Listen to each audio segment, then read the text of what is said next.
senior tahu bahwa orang kaya nggak peduli.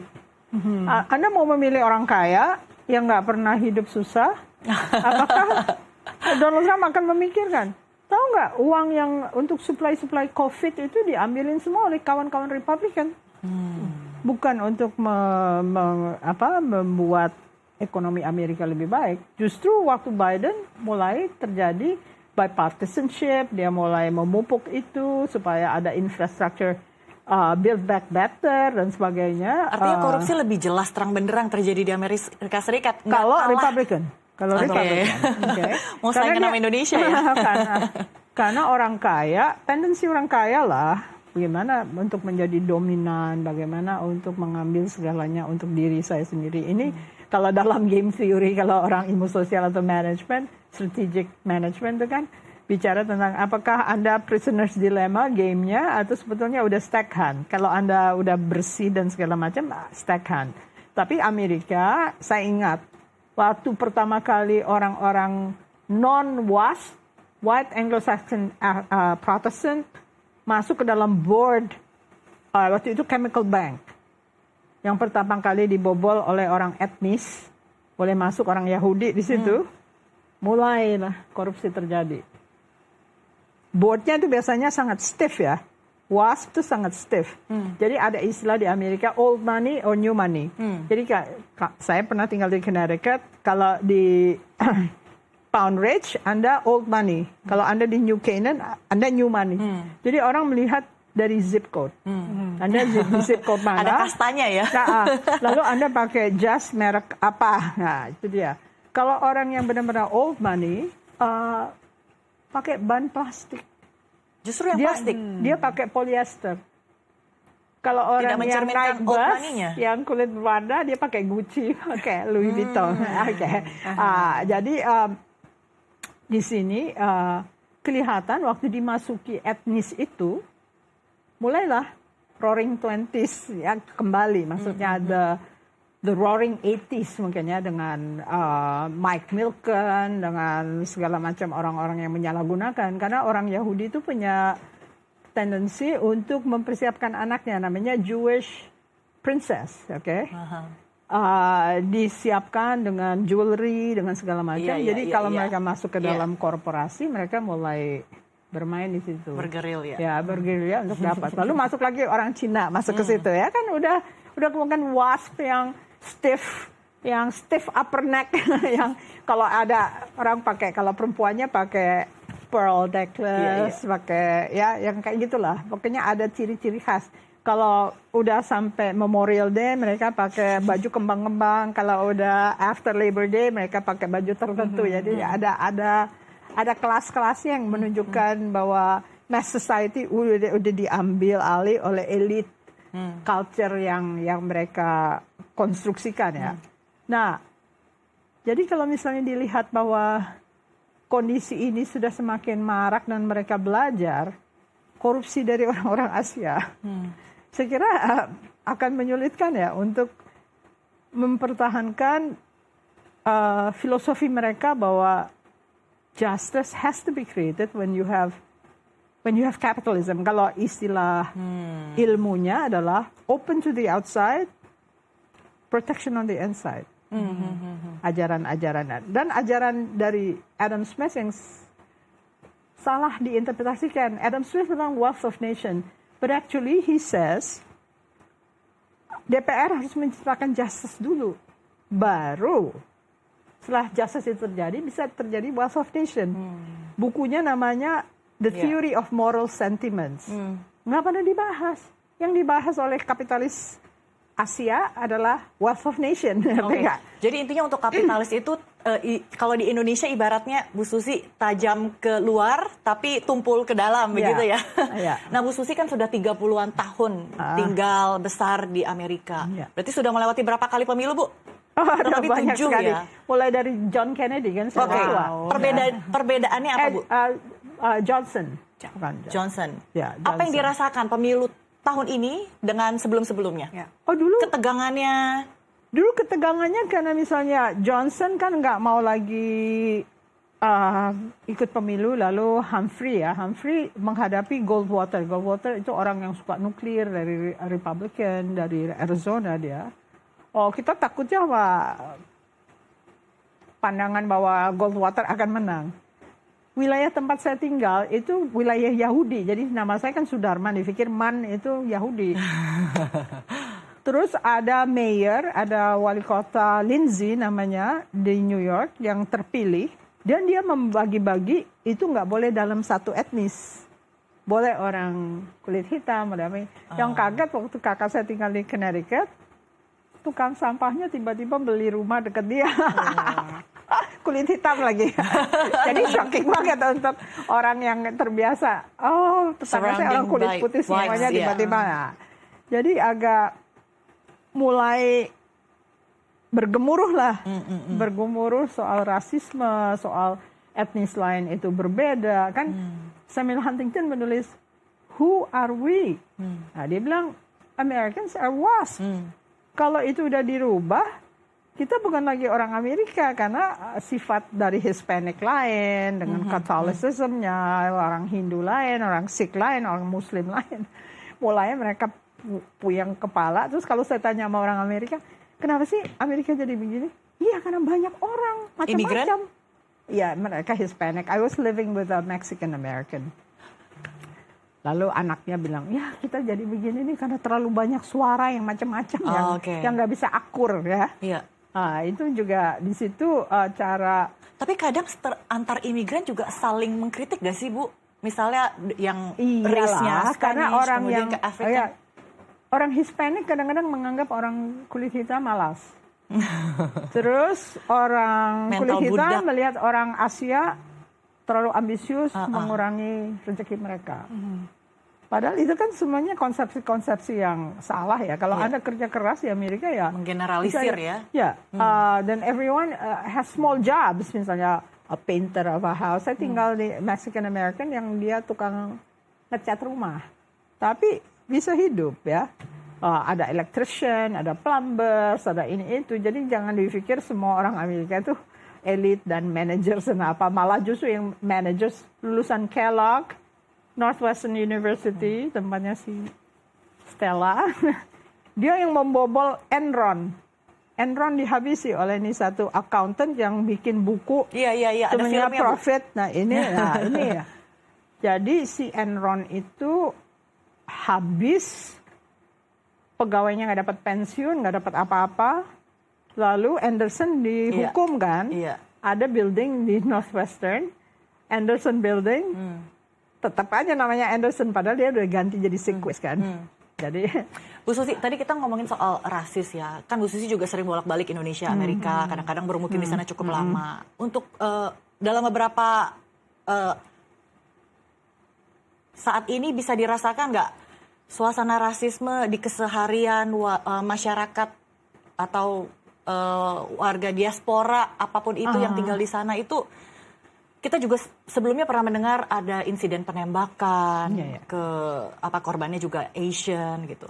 Apa yang dirasakan Bu Susi? Saya persepsi diri saya karena saya handicap, saya menghindarkan subways karena takut dijorokin. Tapi my sisters are Trump voters. Oh, they're Asians. Asians itu mata duitan, materialistik. Jadi kalau melihat orang kaya, kepingin jadi orang kaya. Ya. Jadi kalau yang memilih akhirnya orang-orang Asia itu ya karena dia lihat, ada istilah di Amerika, money whitens. Money whitens. If you have money, you're white. Okay. Terus ada istilah juga begini ya, kalau slave, you can share my plates, you can eat in my house. Orang kulit hitam boleh masuk ke master's house. Tapi kalau di Washington, you're not invited for dinner.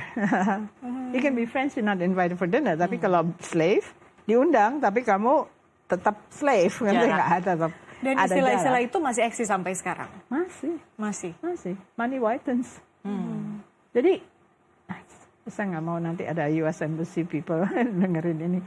Kalau orang Amerika dealing sama orang Indonesia, dilihat dulu kaya apa enggak. Misalnya realistis ya. Misalnya saudara saya, Pia Alisha Bana, kita sama-sama membuat American Studies. Kan Pia kaya. gue kan cuman orang biasa, beda treatmentnya.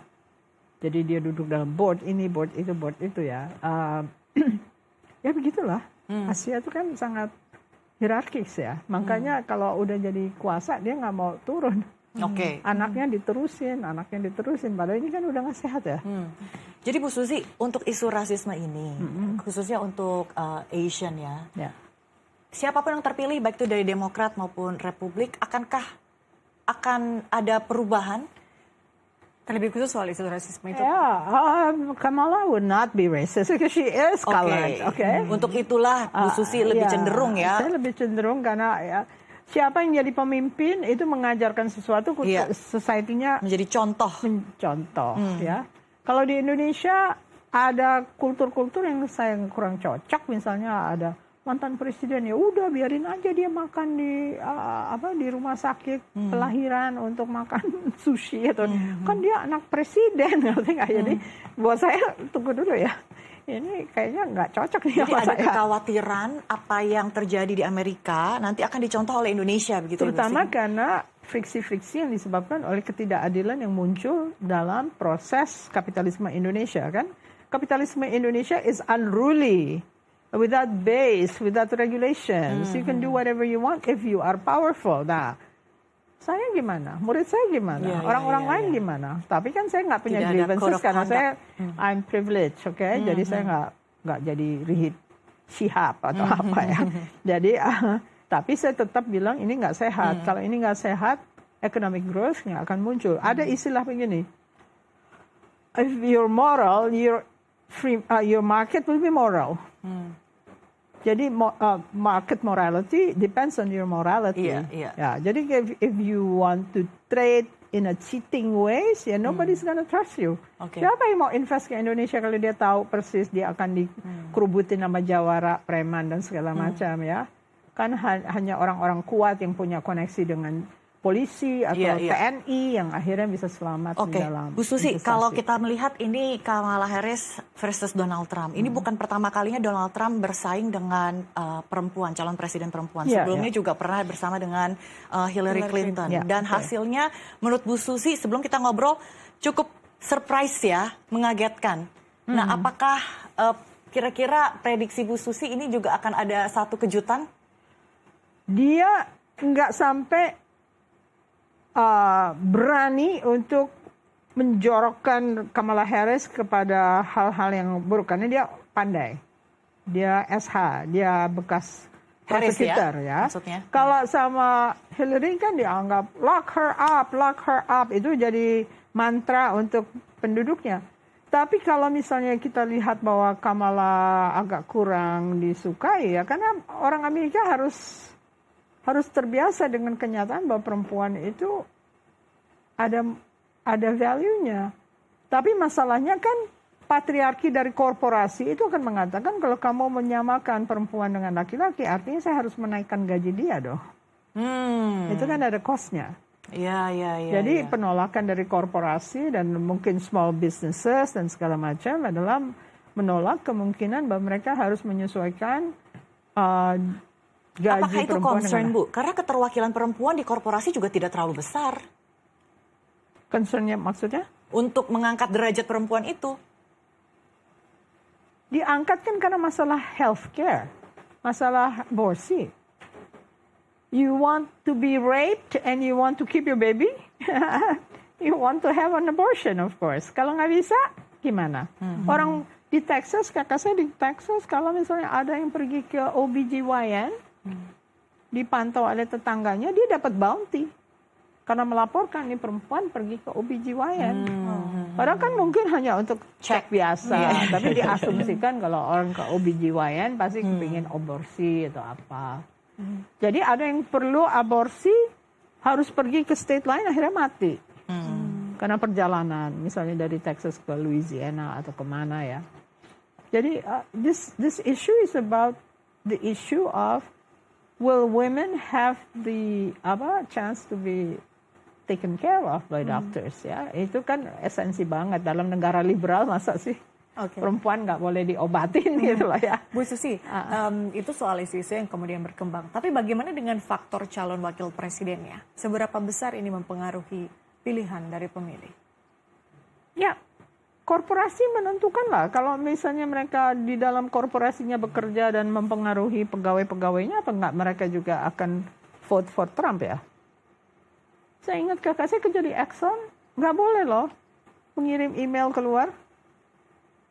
Mereka ada firewall. Iya. Menerima boleh, tapi nggak keluar nggak boleh. Oke. Karena takut membocorkan rahasia korporasi. Nah, korporasi begitu. Lalu kalau misalnya ke pesta, you shut your mouth because somebody's gonna report you.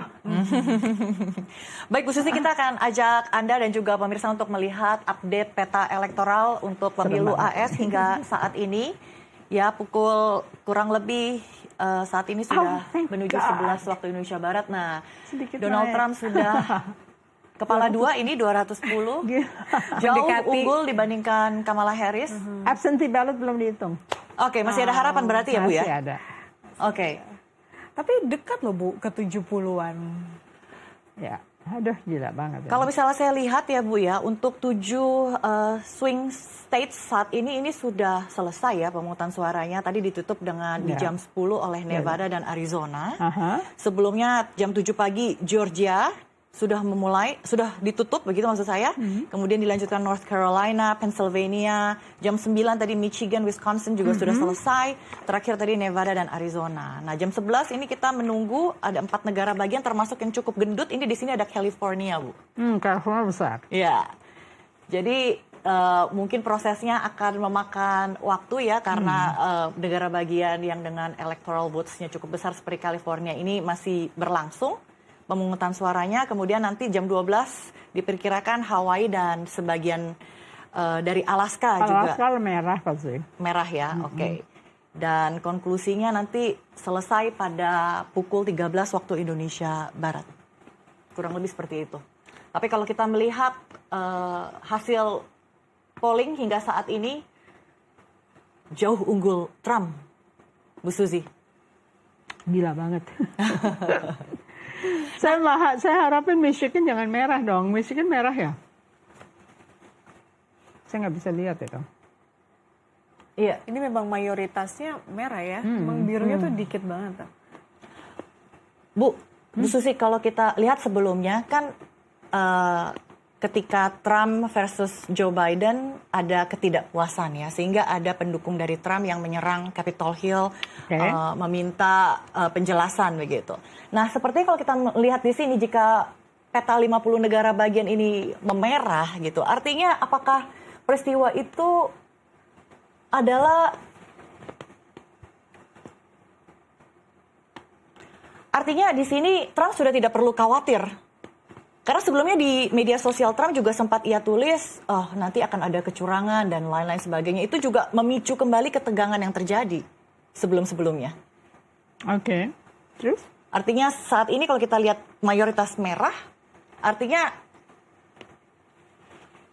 peristiwa penyerangan di US Capitol Hill pada waktu itu merefleksikan jika sikap warga negara Amerika sebenarnya adalah memang ingin pro-Trump. Begini ya, salah dari Partai Demokrat.